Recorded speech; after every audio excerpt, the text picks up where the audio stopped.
makita pa yung pagbumukha mo rito, ha? Layas! Sino ka ba? Hindi niyo ho ako nakikilala? Hindi. Tama ka nga. Hindi nga tayo magkakilala. Maraming salamat ulit sa pagligtas mo sa nanay ko. Darlene, anong ginawa mo kay Marilyn? Bakit siya umalis ng resort?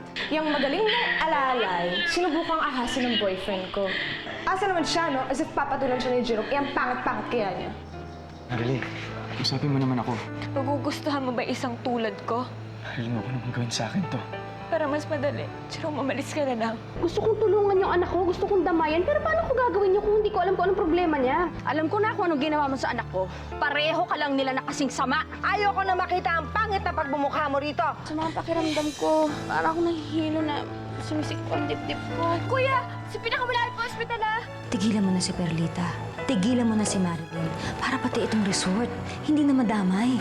O baka naman takot ka lang na baka pati sa'yo magalit si Marilyn.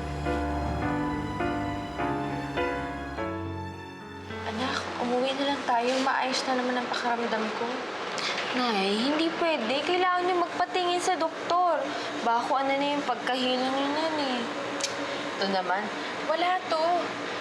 Nahilo lang ako kasi kinaladgad ako ng mga gwardya doon kanina. Pero okay na yung pakiramdam ko. Halika na, umuwi na tayo. Nay naman eh. Bakit niyo pa kasi kailangan pang sumugo doon sa mga karbonel? Eh paano kung mas malala pa yung ginawa nila sa inyo? Alam niyo naman yung sakit niyo, di ba? Yung kondisyon niyo. Anak, sa tingin mo ba, hahayaan ko na lang na ginaganong ka? Anak kita. Hindi kita pinalaki para lang apihin at saktan ng ibang tao. Tsaka wala akong pakialam. Kung mayaman man sila o makapangyarihan, ipaglalaban kita ng patayan, ano? Anak kita eh. Pero Nay, hindi pa rin ako boto dun sa ginawa niyo dun. Pero, salamat din, Nay, ah. Naramdam niyo talaga sa akin na mahal niyo ako. Kahit mawala yung mga kaibigan ko, ayos lang po sa akin kasi andyan kayo eh. Hindi niyo ako iiwan. Who does she think she is, ha? Eh, dati lang natin siyang katulong, hindi ba? Akala niya siguro, mangyayari sa tunay na buhay yung mga baduy na telenobelang napapanood niya sa TV. Na yung mga katulad nilang hampas lupa, kayang-kaya tayong mga well-known sa society. Nakikita niya. I'll put her in her place. Ziggy, Mama, tigilan niyo na nga ho si Perlita. Si Darlene naman yung may kasalanan eh. Sinaktan niya si Marilyn. Eh, syempre, anak ni Perlita yon, kaya gano'n na lang yung reaksyon ng tao. Ano bang problema mo? At taga-attorney ka naman dyan sa dalawang unggoy na yan. Imbes na si Darlene ang kinakapihan mo. Mama, gusto ko lang naman hong malaman ni Darlene na mali yung ginawa niya para hindi na niya ulitin. Teka lang, Giselle. You're not seriously putting the blame on your daughter. Bakit naman hindi? Eh, lumalaking paurong yung anak mo, Ziggy. Kung hindi niya kasi sinaktan si Marilyn, hindi mangyayari to. Pero sa bagay, gusto niyo nga pala na mapalayo yung loob ni Darlene kay Perlita at saka kay Marilyn. O yan na, nangyari na. Di ba, nangyari na? Pwede na kayong matahimik. Talaga? At off-limits na talaga yung mag-inang yan dito. Kahit magkaroon pa tayo ng Halloween party dito sa resort, hindi sila pwede makapasok. Believe me, Mama. Sa nakita kong reaksyon ni Perlita kay Darlene, kung ano man yung ugnayan nila, pinutol na ni Perlita yun. Eh di mabuti!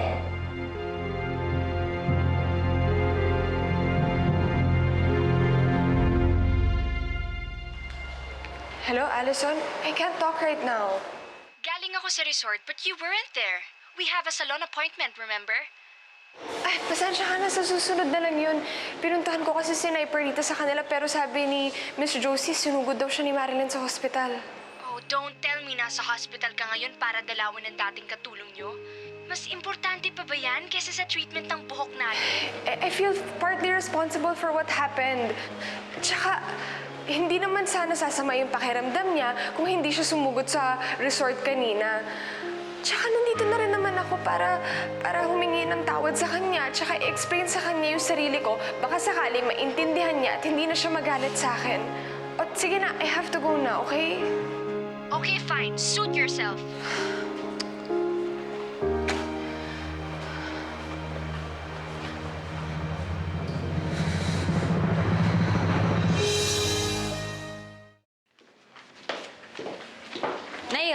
kain muna kayo. Masama sa kondisyon nyo ang kapalipas ng gutom. Ito. Nanay, bakit parang ang lalim natin ng iniisip mo? Anak, ngayon ko lang napagdugtong ang mga pangyayari. Si Darlene ang dahilan kung bakit umalis ka, no?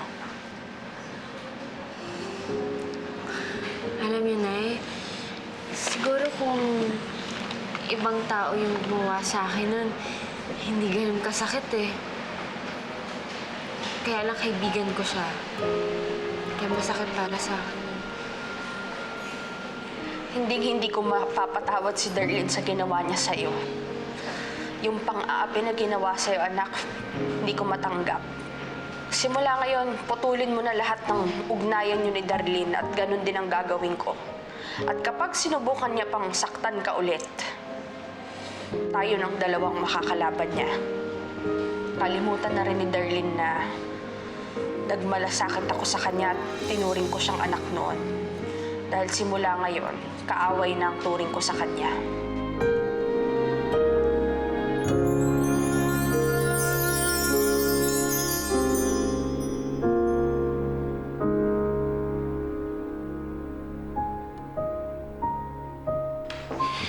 Darlene, saan ka ba nanggaling? Alam mo namang hindi ka pa pwedeng umalis ng resort. Grounded ka pa. Pinuntahan ko si Nay Perlita para humingi ng tawad. Pero ngayon, yung kaisa-isang tao na may pake sa akin, galit na rin sa akin. Dapat kasi hindi mo sinaktan yung anak niya eh.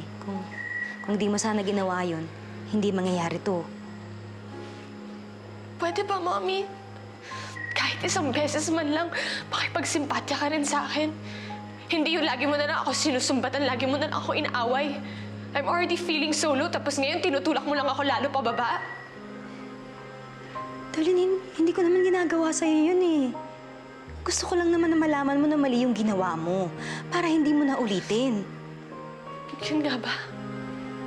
O talagang wala ka ng pakialam sa nararamdaman ko? Bakit ka ba ganyan sa akin, Mommy? Bakit ba napakahirap para sa'yo na mahalin ako? Hindi ba nag-set ng good example yung mga magulang mo sa'yo kung paano maging isang mabuting ina? O baka naman ganito rin yung pagtrato nila sa'yo kaya ngayon gumaganti ka sa akin? Minsan ba hindi ka nila niyakap?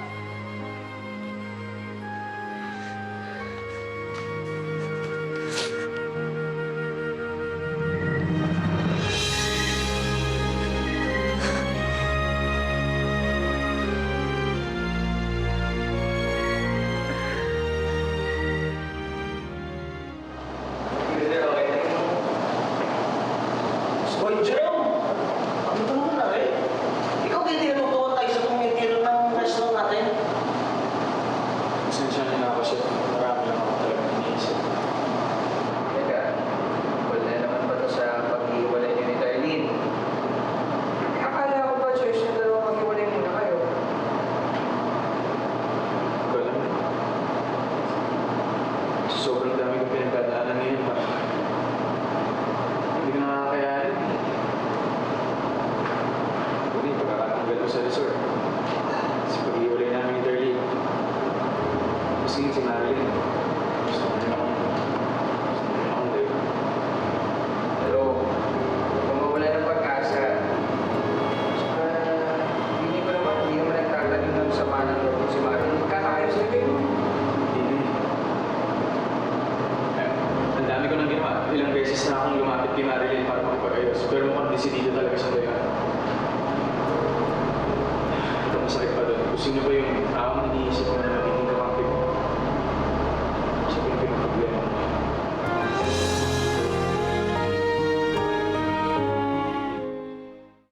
Hindi ka dapat na maalarma sa pagkahilo mo kanina, Perlita.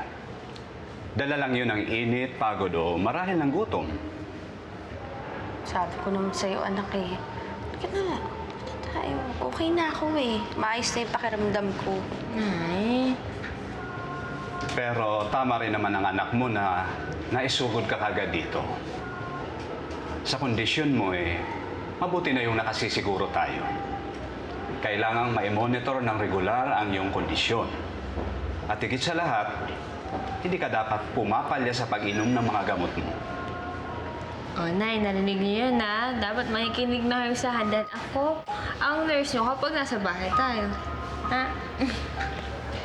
Kapag nagpatuloy sa pagkahilo ang nanay mo, ipainom mo ito sa kanya.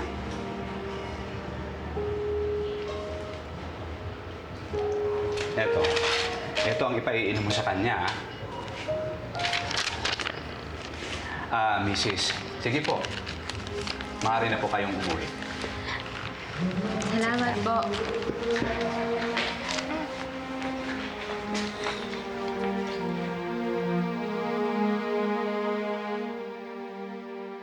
Bakit ba napakahirap para sa'yo na mahalin ako? Hindi mo nag-set ng good example yung mga magulang mo sa'yo kung paano maging isang mabuting ina? O baka naman, ganito rin yung pagtrato nila sa'yo kaya ngayon gumaganti ka sa akin? Naging katulad na ba ako ng kinamumuhian ko noon? Naging katulad na ba ako ng itay? Hindi mo pa rin tanggap na pangit ka? Alam ko naman tayo na pangit ako eh. Paano hindi? Bata pa lang ako, pinamumukha mo na sa akin yun. Alam ko na rin naman na wala naman lalaki magkakamali sa akin eh. Kasi ikaw ang tatay ko, pero di mo ako mahal.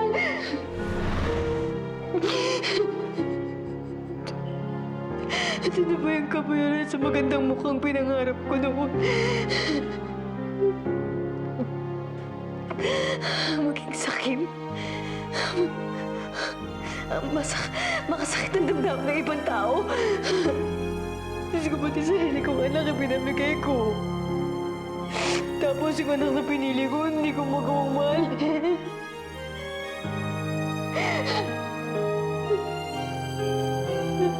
Tama nga pa yan, ha?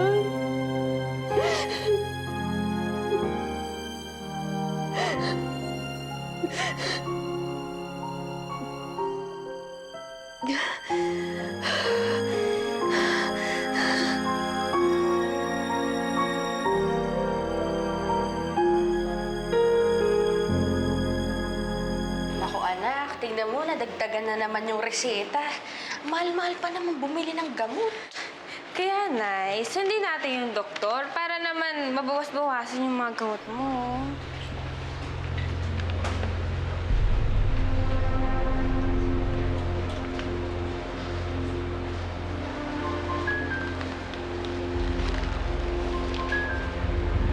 Mang Ruben?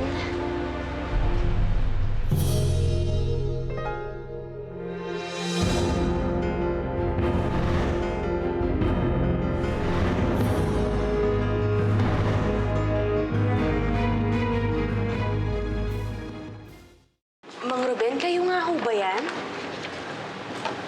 Kilala niyo si Tatay Ruben? Kamag-anak niya ho ba kayo? Hindi ho. Matalik ko lang ho na kaibigan yung anak niyang si Rodora. Anong sakit niya? Bakit ho siya nandito? Halika po kayo, sunod po kayo sa akin. Bakit ho? Dinala ko kasi siya dito nung kinakasama niya nung isang linggo para magpatingin. Pero nung nalaman ho nung babae na malubhan ng cancer niya sa atay, hindi na ulit bumalik. Nakakaawa nga ho'y matanda eh.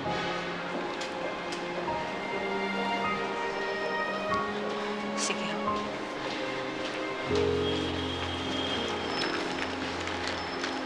Mang Ruben, naaalala niyo pa ho ba ako? Ako si Perlita, yung matalik na kaibigan ni Rodora. Perlita? Ako nga ho. Kasama ba si Rodora? Nasaan ang anak ko? Gusto ko siyang makita at makausap. Matagal na hong wala kaming komunikasyon ni Rodora.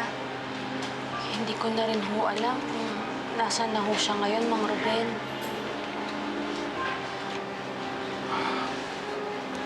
Perlita, tulungan mo sana ako mahanap ang anak ko. Matagal ko nang gustong humingi ng tawad sa kanya. Alam kong maiksi na lang ang buhay. Kaya gusto ko sana magkaayos na kami rin ni Rodora bago man lang ako pumana.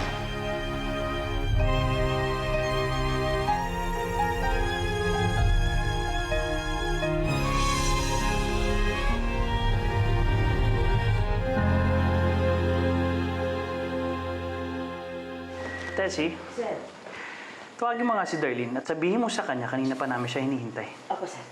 No, Tessie. Balik sa tayo. Kung mas pipiliin niya na magmukmok kaysa kumain, magutom siya. That's it. Instead, let's talk about our new business. Ziggy, yung pinapaayos ko sa yung beauty and wellness spa. Kumusta na? Well, nakausap ko na yung magaling na surgeon na inaay natin para mag-head ng clinic. There's gonna be an initial meeting later this afternoon. Very good. Gusto ko mangyari yan as soon as possible. Yes, Mama. Bored, Giselle? Nasakit ka? Hindi po, Mama. Marami lang ho akong inaasikaso tungkol sa resort kasi wala na ho akong assistant. Eh kasi binuburo mo ang sarili mo dito sa resort. May event ako with my mga comadres later. Come with me. Tama si Mama. Tagal ka na rin hindi nagpapakita sa mga social events eh. Baka isipin ng mga tao, losyang na yung misis ko.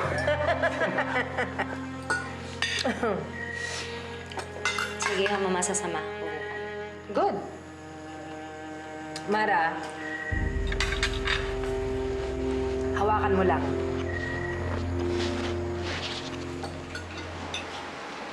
Nay, bakit hindi na binalikan ng kaibigan niyo si Mang Ruben? Wala tuloy siyang kamalay-malay na malala na yung sakit ng tatay niya.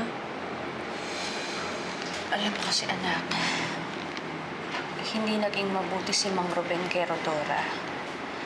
Nagtanim ng galit ang kaibigan ko. Nay, hindi ako gagaya sa kaibigan niyo. Kahit na magkatampuhan tayo, hindi ko kayo iiwan. Promise.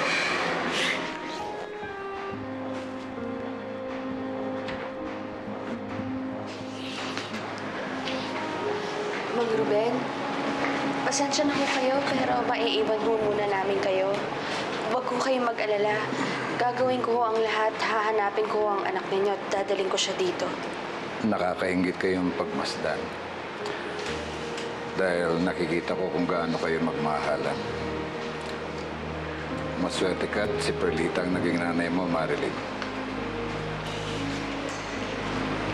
Huwag ho kayong mag-alala, Mang Ruben. Hindi pa naman ho siguro huli ang lahat para kaayos kayong mag-ama. Sana nga. Sa awa ng Diyos. Mauna na ho kami.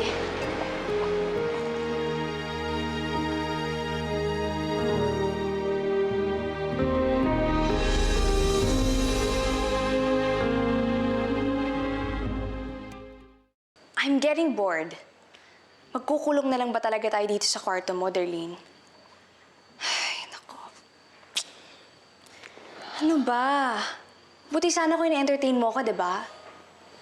Kaso kanina pa ako dakdak ng dakdak dito, parang nakikipag-usap lang naman ako sa hangin. Allison, I really appreciate that you're here and you're trying to cheer me up, pero sorry, wala ako sa mood. Dahil pa rin ba to dun sa nangyari sa inyo ng nanay ng Marilyn na yun? Ayoko naman kasi madamay si Perlita sa gulo namin ni Marilyn.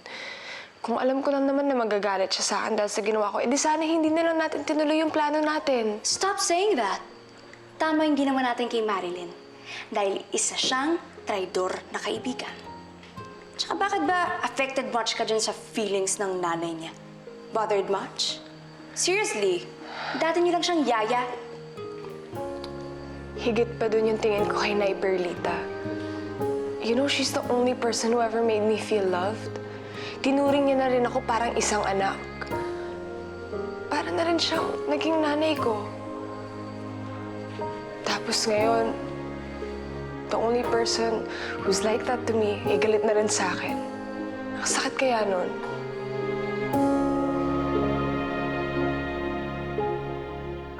Hihingi ho sana kami ng tulong, hanapin ang kaibigan ko si Rodora. Malala na ho kasi ang lagay ng tatay niya. Ang huling-hiling ho, makita man lang sana si Rodora bago siya pumanaw. Ito nga ho pala yung litrato ni Rodora.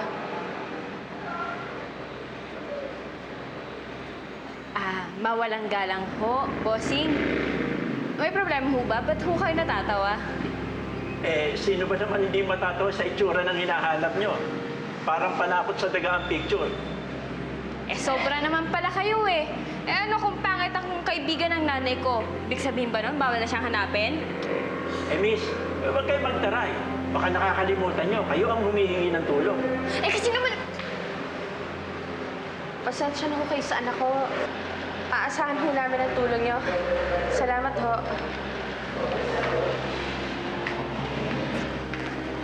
Kasi naman, Nay, kung kapagsalita naman, akala mo kung sino gwapo.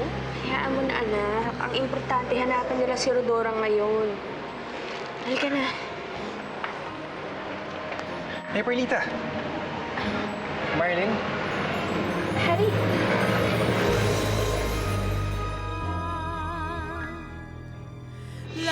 Gandang sorry kapag nahanap natin yung kaibigan nyo.